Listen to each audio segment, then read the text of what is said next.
Olá, amigos do esporte, boa noite. Estamos iniciando aqui na TV Assembleia, canal 51.2, o Esporte em Debate. A partir de hoje, todas as segunda-feiras, às 8 da noite, nós temos um encontro marcado aqui na TV Assembleia, destacando o futebol amador, o basquete, o handebol, a natação e o esporte em dimensão maior na sua televisão. E no programa de hoje nós vamos mostrar a derrota do Maranhão Basquete para o América de Recife, jogo que marcou mais uma rodada da Liga de Basquetebol Feminino no ginásio Castelinho. Na Copa Nordeste, o Sampaio Corrêa perdeu fora de casa no meio de semana e complicou a sua classificação na competição. No Campeonato Maranhense, o destaque para o primeiro clássico maremoto da decisão do primeiro turno. O Papão do Norte venceu e ampliou a sua vantagem na competição. Esses e outros assuntos em destaques no Esporte em Debate de hoje, que já está no ar. Começamos o Esporte em Debate destacando a Liga de Basquetebol Feminino. No sábado, no ginásio Castelinho, o Maranhão Basquete foi derrotado pelo América de Recife. Veja como foi o jogo. O América veio a São Luís com o status de líder da Liga de Basquete Feminino, mas tinha pela frente o Maranhão Basquete, que vem crescendo muito nas últimas partidas e é o quarto colocado na LBF. O time pernambucano tinha a seu favor a experiência de Kelly, medalha de bronze nas Olimpíadas de Sydney 2000, e de Érica, campeã da WNBA, a maior competição de basquete feminino do planeta, título conquistado em 2002 pelo Los Angeles Sparks. E Érica também é medalhista no PAN de Guadalajara em 2011. As duas fizeram a diferença. Logo no início do primeiro quarto, o América tentou disparar no placar, mas a cubana Nobler, do Maranhão Basquete, fez os 11 primeiros pontos da equipe e mostrou o que seria o jogo. Faltou pouquinho mais na defesa e muita desesperação na ofensiva. Isso foi o que já al final se nos foi, pero eu penso que é jogo muito parejo, equipo muito parejo y el terreno es que da la última palabra. Tenemos que unirnos y saber tomar los momentos de decisión. O treinador do Maranhão Basquete aproveitou o tempo técnico para ajustar a equipe. Mas o América errava menos e se mantinha sempre à frente do marcador. Logo no início do terceiro quarto, a diferença era de apenas 4 pontos. Mas os sucessivos erros do time maranhense fizeram a diferença subir logo para 12 pontos de maneira rápida. A torcida que compareceu ao ginásio Castellini era pequena, mas muito barulhenta, e começou a empurrar o time. E não demorou muito, o Maranhão Basquete ficou apenas 2 pontos atrás no placar. O América sentiu a pressão. Sabíamos que ia ser um jogo difícil porque o adversário é competitivo, tem meninas que vêm com tudo, independente de quem estiver na frente, e deixamos elas ter o gosto da partida. Mas com o decorrer do jogo, colocamos o nosso ritmo em prática e conseguimos sair com a vitória. No início do último quarto, o Maranhão ficou por um arremesso de 3 pontos para empatar a partida. E parecia que os confrontos entre as duas equipes, hoje, teriam um outro desfecho. Mas só parecia. Este é o terceiro encontro entre as duas equipes. No primeiro turno, o América venceu as duas partidas. E a expectativa é que aqui em São Luís, o Maranhão Basquete pudesse inverter a situação. Mas o que se viu em quadra foi o América mostrando por que é o líder da competição. Com boas infiltrações no garrafão e arremessos certeiros de 3 pontos, o América se deu bem. A Érica foi a cestinha da partida com 19 pontos. Faltando pouco para acabar a partida, a equipe de Recife fechou a partida com 10 pontos de diferença e venceu por 73-63. O treinador do Maranhão Basquete lamentou a derrota, mas reconheceu que o time cresceu na competição. Infelizmente, às vezes que nós buscamos o resultado, o placar, nós deixamos abrir novamente. A equipe do América é uma equipe muito forte, uma equipe muito qualificada, candidata ao título. Mas eu fiquei satisfeito pela evolução, porém a gente queria ter vencido, né? E nós temos mais um jogo na segunda-feira. Vamos trabalhar amanhã para ver se a gente consegue beliscar na segunda-feira. O Maranhão Basquete ainda tem boas chances de chegar às semifinais da Liga. E as duas últimas partidas marcadas para o fim deste mês, adivinhe contra quem ele irá jogar. Sampaio Corrêa. A pivoega, medalhista de prata nos Jogos Pan-Americanos de 2007 e medalha de bronze no PAN de 2003, acredita que a rivalidade vai ser um atrativo a mais e espera um ginásio lotado nas duas partidas entre Maranhão Basquete e Sampaio Basquete. Opa, é bom acho que para a cidade, para o basquete, daí criar essa rivalidade, né? Lógico que aqui a gente vai tentar fazer o nosso melhor, não tem rivalidade contra pessoas, mas sim no esporte, isso eu acho que é legal, criar isso. E é saudável, eu acho que é saudável pro esporte, a gente vai para cima, independente de quem vier, se for Americana, Sampaio, até América, independente de quem vier, mas acho que é saudável essa briga aqui dentro, né? Eu acho que anima, acho que a gente está precisando um pouco lotar esse ginásio. Quem sabe assim esse ginásio lote um pouco e abrilhante mais o espetáculo. E por falar em rivalidade entre Maranhão Basquete e Sampaio Corrêa, olha quem nós flagramos na arquibancada assistindo ao jogo. Ela mesma, essa Bia aí de camiseta rosa. É Liz Dave Pompa, a treinadora do Sampaio Basquete. Tá só de olho, hein? Olha só, apesar da derrota do Maranhão Basquete para o América de Recife, as possibilidades de classificação ainda existem para a equipe maranhense. Basta nos 3 próximos jogos vencer pelo menos um, que mesmo assim o Maranhão Basquete estará classificado para os playoffs da competição. Eu vou falar mais de basquete aqui no Esporte em Debate, estou recebendo o Gregório Dantas. Tudo bem, Gregório? Tudo bem, Jurinha. E agora, como é que fica? Você gostou do jogo?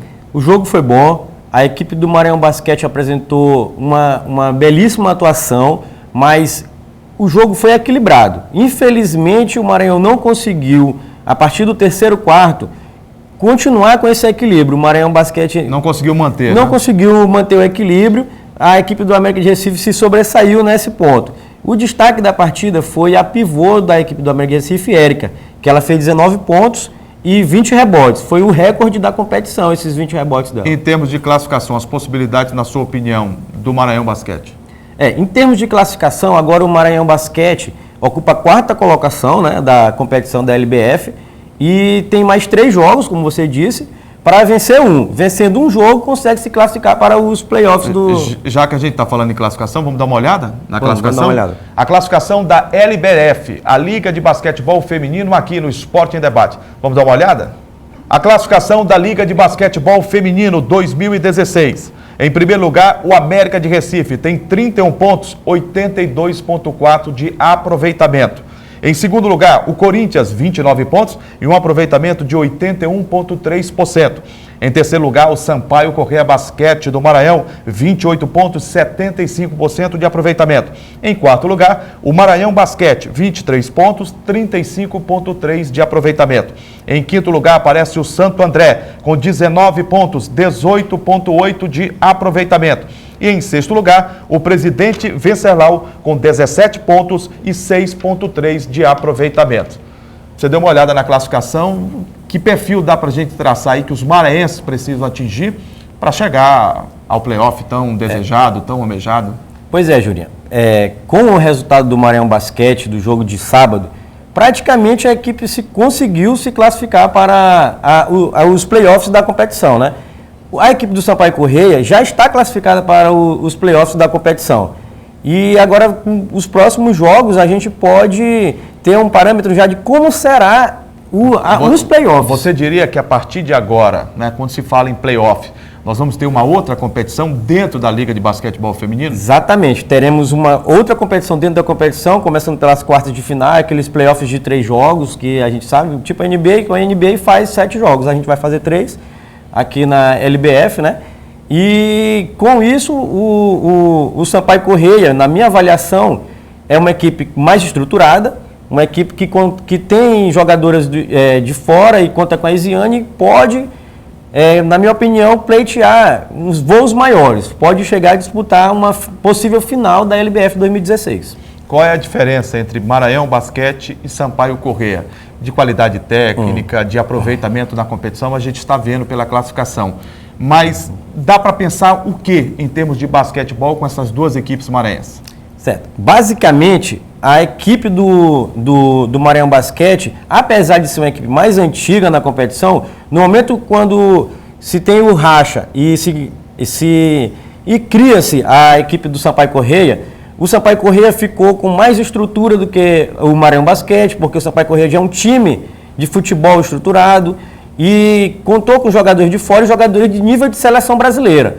Por isso que consegue ter um aproveitamento melhor na competição que o Maranhão Basquete. Por esse fator que eu avalio que o Sampaio Corrêa tem mais possibilidades de chegar a uma possível final da LBF 2016.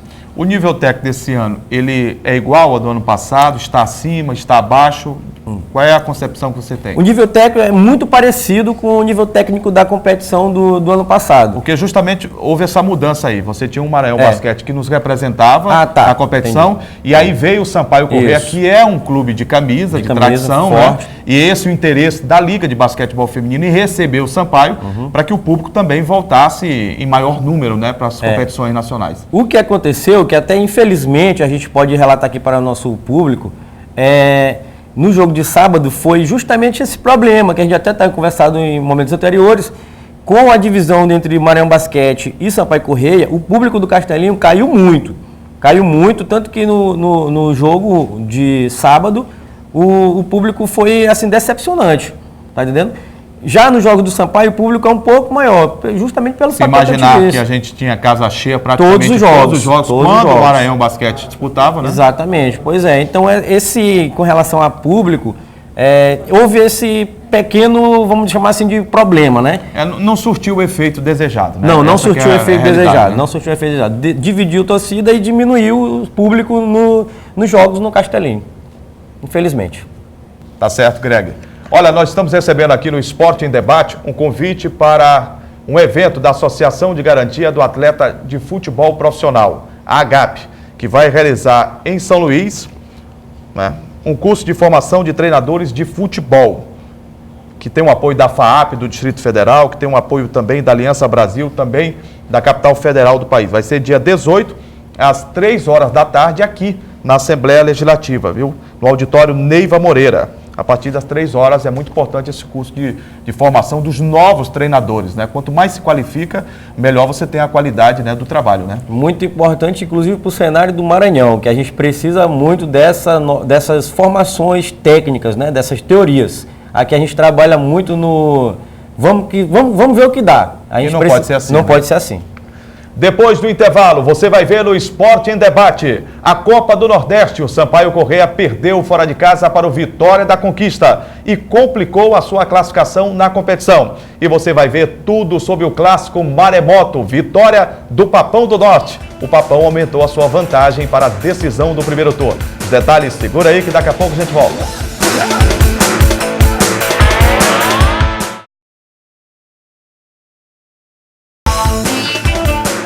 E agora vamos destacar a Copa do Nordeste. O Sampaio Corrêa, no meio de semana, enfrentou o Vitória da Conquista na Bahia. O tricolor precisava de um bom resultado para aumentar as suas possibilidades de classificação. Olha, mas não foi isso que aconteceu, não. O Sampaio Corrêa fez uma péssima partida, perdeu o jogo pelo placar de 1-0. O gol foi marcado por Todinho aos 42 minutos do segundo tempo. Você vai ver agora no Esporte em Debate como está a classificação da Copa do Nordeste. No grupo E, o grupo do Sampaio Corrêa, o primeiro lugar é o Ceará Esporte Clube, tem 10 pontos conquistados e 67% de aproveitamento. Em segundo lugar, o Vitória da Conquista da Bahia, tem 10 pontos, 67% de aproveitamento. Mas não é o líder, porque no saldo de gols o Ceará tem 8, o Vitória da Conquista tem 3. Em terceiro lugar, ainda com possibilidade de classificação, o Sampaio Corrêa, 7 pontos, 47% de aproveitamento. E em último lugar, o Flamengo do Piauí com 1 ponto conquistado até aqui. Vocês viram aí a classificação da Copa do Nordeste. E por esta classificação, a Bolívia Querida ainda tem possibilidades de classificação para a segunda fase. É claro que o Sampaio vai precisar dos seus esforços e também de alguns resultados contrários a Ceará e Vitória dentro da competição, né? Jurinha, ainda resta esperança para o Sampaio. O grande problema é que o último jogo do grupo do Sampaio é justamente Sampaio e Flamengo do Piauí e o outro aqui. E o outro jogo, Vitória do Conquista e Ceará lá em Fortaleza. E pode acontecer aquele chamado e temido jogo de compadre, né? Ih, rapaz, isso aqui não pode acontecer, porque senão complica de vez, né? Porque se o jogo terminar empatado lá no Ceará, lá provavelmente vai ser no Presidente Vargas no PV, o Sampaio está automaticamente eliminado porque não consegue ficar nem entre os 3 melhores segundo classificados dessa Copa do Nordeste na fase de grupos, né? Então, ao Sampaio não basta apenas vencer. tem que vencer, depende do resultado de Ceará e Vitória da Conquista, um dos dois tem que vencer também, se for empate já era, e depende de resultados de outros grupos, que isso também complica bastante a situação do Sampaio, porque com 10 pontos pode ser que não seja um dos melhores terceiros colocados. Agora, enquanto a vida, a esperança, é claro que o torcedor vai acreditar e a gente também tem que acreditar que é possível, né? No futebol, o impossível só demora mais um pouco, né? Exatamente, a gente tem que ir para o estádio e torcer para o Sampaio no jogo contra o Flamengo do Piauí, é o que resta. E tem que golear o Flamengo do Piauí. E tem que golear para poder fazer saldo, porque o Ceará tem saldo de 8, né? Então complica muito para o Sampaio se ganhar, por exemplo, de apenas 1-0.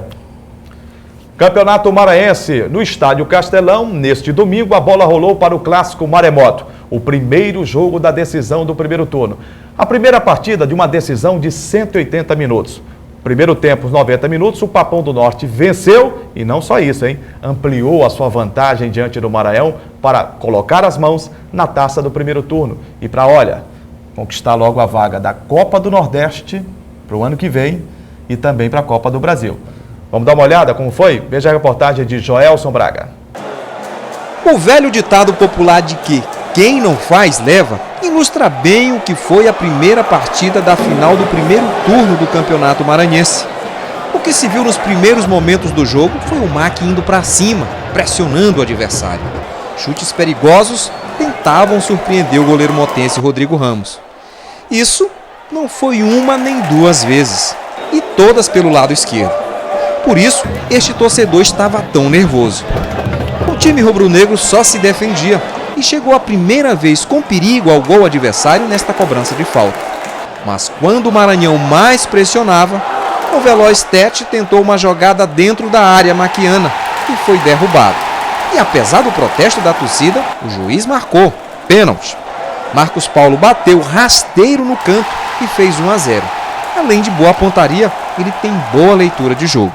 Vamos ser sinceros, dominando a partida, né? A gente estava um pouco perdido, mas futebol é isso, né? A gente teve a oportunidade, foi lá e fez. Eles tiveram, pecaram nas finalizações, né?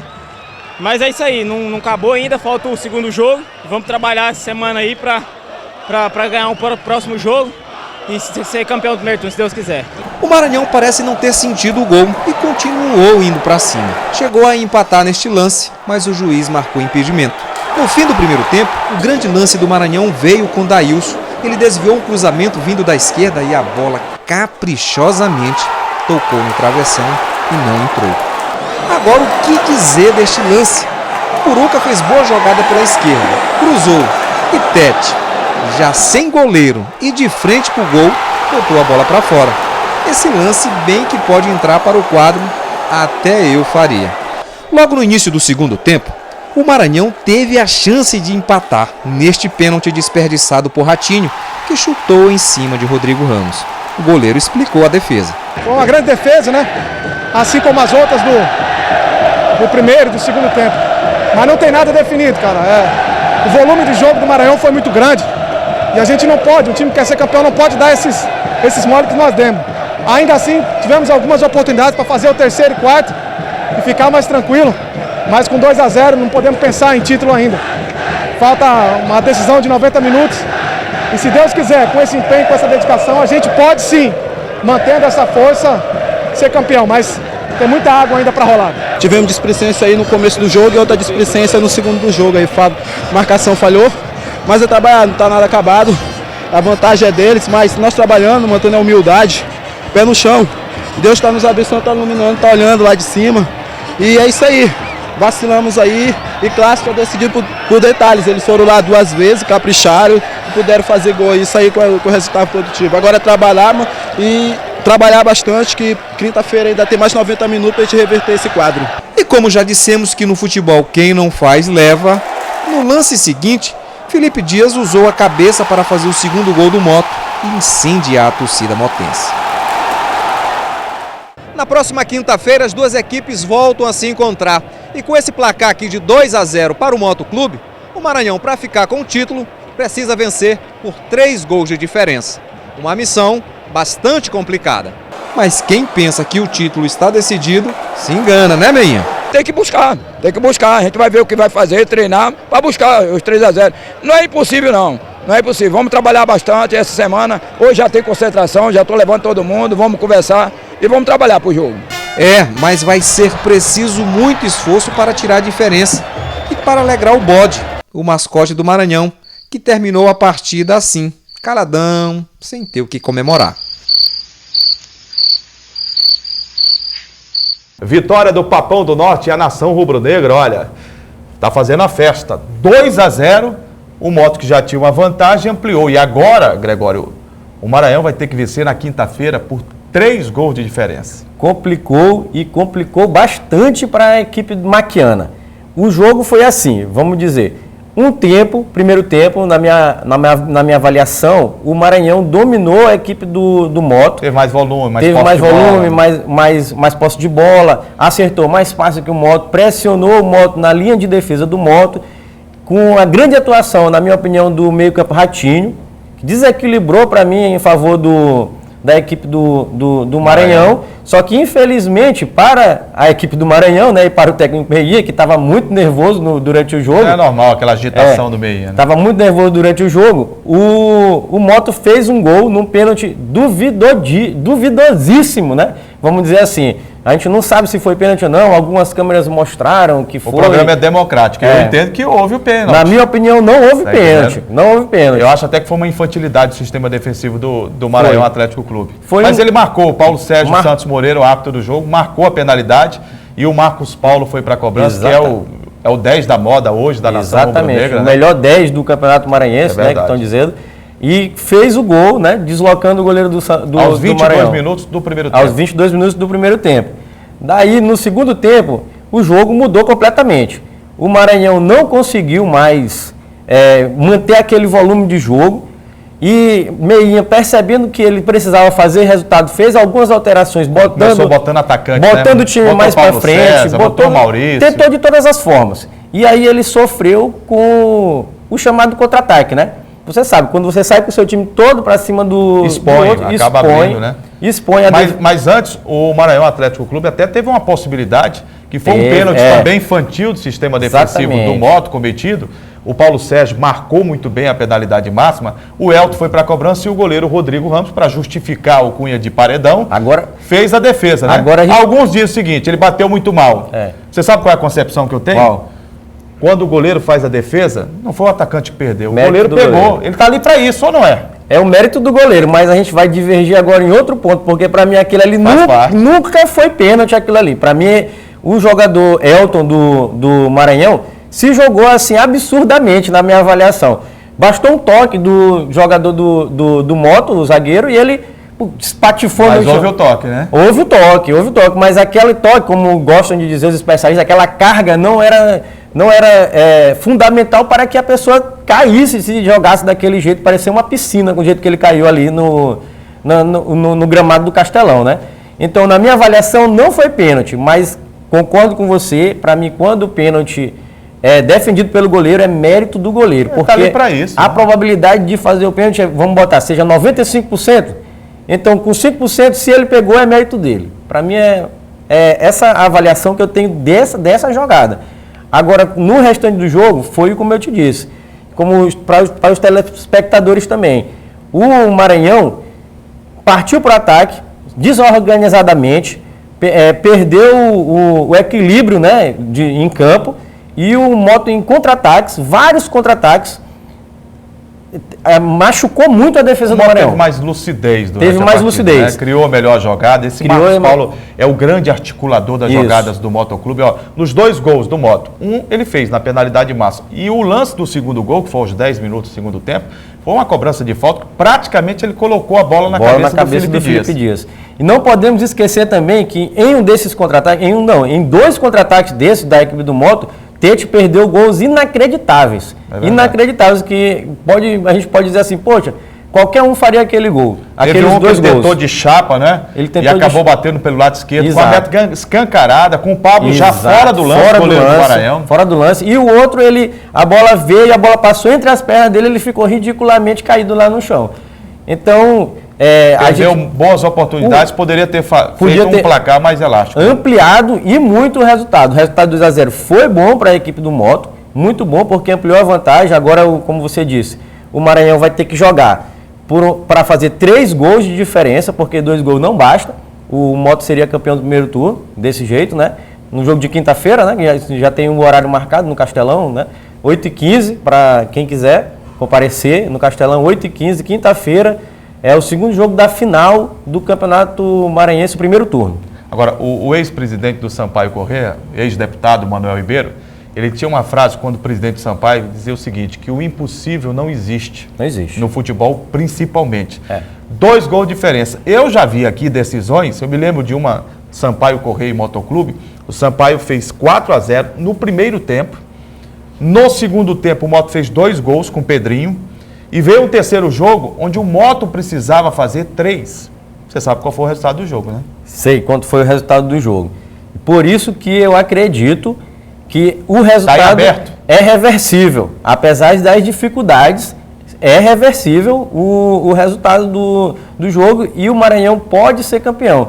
E ainda no adendo, vale destacar que, para mim, na minha opinião, o técnico Meinha, você sabe, é capaz de fazer milagres em campo, né? Aquele jeito explosivo dele, aquele jeito explosivo dele e tal. Tem gente que fala que ele é muito caricatural e não sei o que, tal, mas não. Mas ele é estrategista, entende, e por acreditar nele, por acreditar no meio campo do time do Sampaio, e principalmente no destaque do atacante Giliardi, que está fazendo um excelente campeonato maranhense na minha avaliação. É a grande revelação do campeonato, Giliardi. Então eu acredito que pode ser ainda que o Maranhão tenha chances de conseguir a vitória no primeiro turno, ser o campeão e se classificar automaticamente para a Copa do Brasil e para a Copa do Nordeste. Agora, outro detalhe. O público anunciado ontem no Estádio Castelão não condiz com a realidade do que as nossas retinas registraram na partida entre Moto e Maranhão. 6.555 torcedores no estádio, para mim, não entra. Na cabeça, não. Esse aí é um dos problemas mais antigos do futebol maranhense, que todo mundo reclama, todo jogo acontece isso, o público nunca condiz com aquilo que a gente vê. Você sabe que lá no Castelão, o setor 1, todo mundo sabe que cabem aproximadamente 15 mil, 16 mil pessoas, em torno de 15 mil. 14 mil, por aí. De 14 a 15 mil pessoas, né? Metade do estádio, metade do setor 1 estava lotado com a torcida do Moto. E tinha outra parte, a torcida do Maranhão, que não estava lotada. Exatamente, sem contar os outros setores. Setor número 4, setor de cadeira coberta, que estava lotado. Só sem contarmos só a parte do Moto, já tem 7 mil pessoas. Então é impossível ter 6.500 e poucas pessoas. Quando era só o concreto, que não tinha cadeira, aí alguns especialistas disseram, olha, na chuva pode ser que o concreto diminui, mas estavam as cadeiras já ali. É impossível a gente fazer. A polícia pode fazer uma estimativa muito melhor do que a gente, mas a olho nu a gente sabe que mais gente. Não condiz. Perde 10, 11 mil torcedores. Perde 10, 11 mil pessoas. Depois do intervalo, o destaque do Esporte em Debate é para a contratação do Sampaio Corrêa. Petkovic foi apresentado esta manhã pelo presidente do clube, o deputado Sérgio Frota. Os detalhes, segura aí que a gente volta já.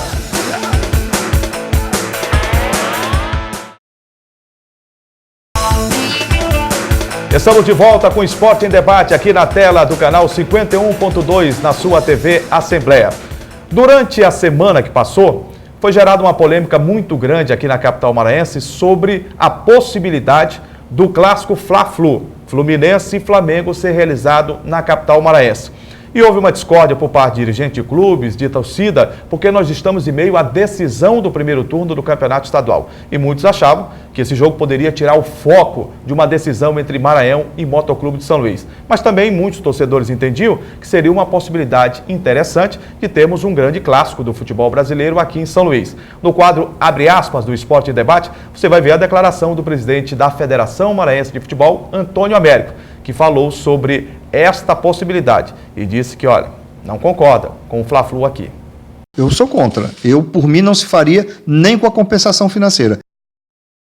O Sampaio Corrêa anunciou hoje pela manhã e já fez a apresentação do novo treinador. Trata-se do sérvio Dejan Petkovic, grande ídolo da torcida do Flamengo. Ele chegou ao Brasil para vestir a camisa do Vitória da Bahia. Fez sucesso nas principais equipes do futebol carioca e já tem uma curta trajetória como treinador na equipe do Atlético do Paraná Sub-23 e também do Criciúma. Hoje pela manhã, ele foi anunciado e apresentado oficialmente.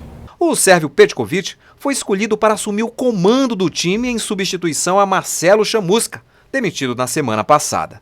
O presidente Sérgio Frota afirmou que a escolha pelo sérvio se deu por sua experiência internacional e seu sucesso como jogador em grandes clubes brasileiros. A principal experiência de Petković como treinador foi na temporada passada no Criciúma. Na oportunidade, o sérvio comandou o time na Série B do Brasileiro e na Copa do Brasil. Foram 24 jogos no time catarinense, 7 vitórias, 12 empates, 5 derrotas e um aproveitamento de 45,8%. Aos 43 anos, o novo técnico do Sampaio também já trabalhou nas categorias de base do Atlético Paranaense. E como jogador, o ex-meia se destacou nos principais clubes brasileiros. Petković também teve uma passagem pelo Real Madrid da Espanha. O treinador começou a trabalhar nesta segunda-feira e sua estreia deve ser domingo pelo Campeonato Maranhense contra o Imperatriz, no estádio Frei Epifânio da Badia. Olha, a torcida do Sampaio Corrêa está comemorando a contratação do gringo Petković. E agora, Petković aqui no futebol do Maranhão, treinando o Sampaio Corrêa. Novos tempos para a Bolívia, querida? Jurinha, novos tempos com certeza serão. Agora tem uma coisa, o Petković é um técnico em início de carreira, né? Ele teve essa experiência, como você bem frisou, no Atlético Paranaense categorias de base e no Criciúma no passado, que por sinal não foi um grande aproveitamento do Criciúma, né? Tanto que a equipe do Sampaio Corrêa conseguiu ficar acima do Criciúma na tabela da Série B do ano passado.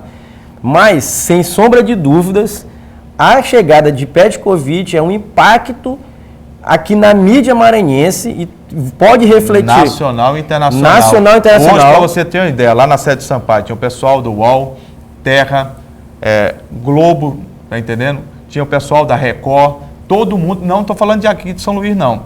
Empresas que vieram de fora, a mídia nacional que veio acompanhar a apresentação do Petković. Além dos principais sites internacionais. A Reuters, por exemplo, deu uma divulgação especial sobre a contratação de Petković, que já foi jogador do Real Madrid da Espanha, né? Justamente. Esse que é o grande, vamos chamar assim, de o grande lance dessa contratação.